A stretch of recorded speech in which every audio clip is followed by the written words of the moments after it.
any numbers, and I will approach this talk from a more philosophical viewpoint, so that you can think about it and see what there is that needs to be done. Like Tim, I've done some undercover operations in Asia, mostly in India, Calcutta, and New Delhi. And the amount of animals that are wiped out just to satisfy that trade is unbelievable. So many, for every one animal that arrive over here, so many animals would die.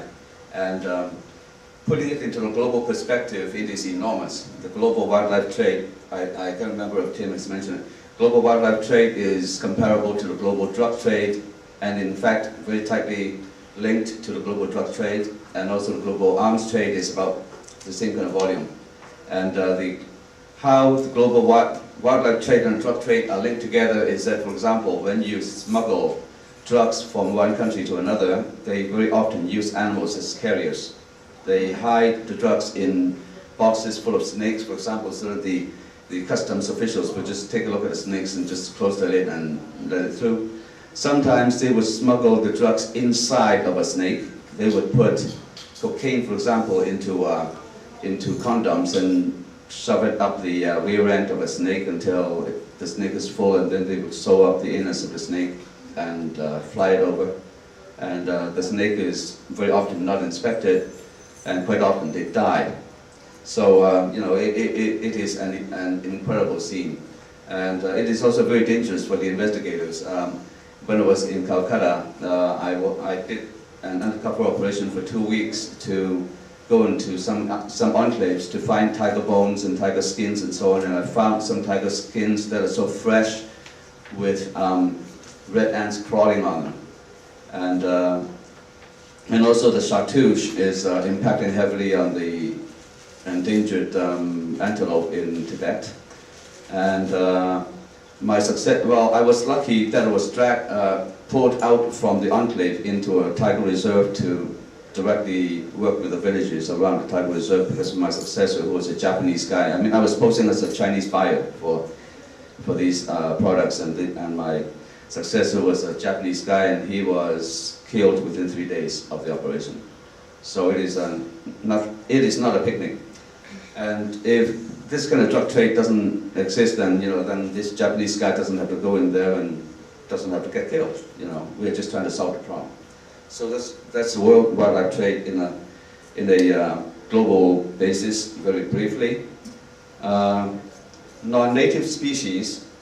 If you want to look at non-native species and invasive species into a certain native animal community, it is quite devastating. It is not too likely that it's going to impact on the United States, but if you look at another place in which, let's say, rats are exotic.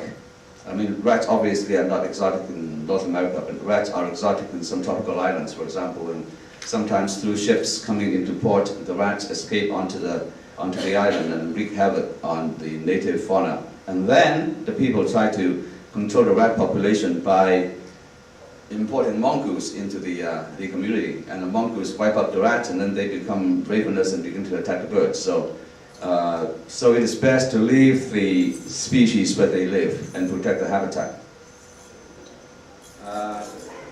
Also, if you have an exotic animal trade to satisfy the exotic animal ownership industry, what you're actually doing is that you are legitimizing the importation of exotic animals, and then you empower the parallel industries such as zoos and circuses, things like that, and even animal experimentation.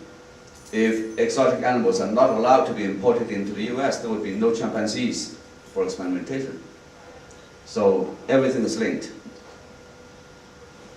I'm glad that Carrie's jungle friend Sanctuary is doing so well, and I really congratulate her for her effort, because her effort is necessary, because given the existence of monkeys that are not wanted, imported and then not wanted, what are we going to do with them? We have to have a humane repository for these displaced individuals that cannot probably be returned to the wild. particularly those that are bred in captivity for the purpose of exotic animal ownership. Those animals don't have a life. They don't know what the natural habitat is. They don't have a normal life, and they go crazy sometimes under restrictive conditions.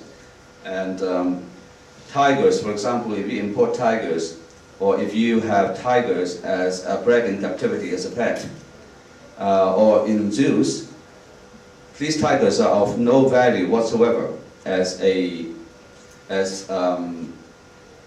animals to reintroduce back into their natural habitat. It is a total fallacy that we have tigers here, and if the tigers are wiped out in India, we can re-import the tigers back into India to repopulate those habitats. Number one, those habitats are going to be gone pretty soon.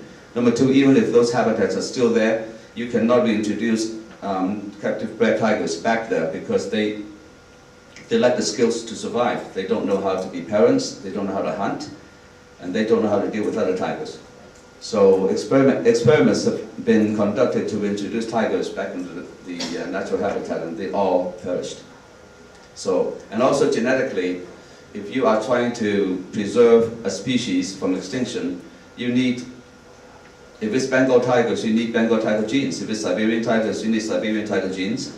And if you need, okay, and if you, if it's a Sumatran tiger, you need Sumatran tiger genes. But those tigers that are bred in captivity are indiscriminately bred, just as long as they look like tigers. And they cannot be rehabilitated into a wild. Birds, for example, if you have exotic birds in your possession, and these birds are bred from captivity, or captured from the wild, I mean, if you're a bird, you wouldn't want it because you have no freedom of flight and flying to. And I learned that last night in a kind of a wine party in somebody's room, and one of the people said this, captive birds cannot experience the highest experience, and that is to fly. So that is a sad thing. If you have people who love animals, and I would grant them that those people who own exotic pets love animals. But if you allow this kind of thing to happen, what you're doing is that you're sapping the animal rights and animal welfare movement of financial and emotional energy. These people channel their love into their exotic pets, and then they would have no energy left financially or emotionally to take care of the wild animals in the wild and protect the habitat. So, it is everything is kind of interlinked somehow. And of course there's a danger factor that Kerry has already pointed out. There are a couple of positive, if you can call it that, aspects of this. And number one is, for example, the world's, due to global warming, a lot of the world's natural habitats are going to be gone, including even the Amazon. The Amazon,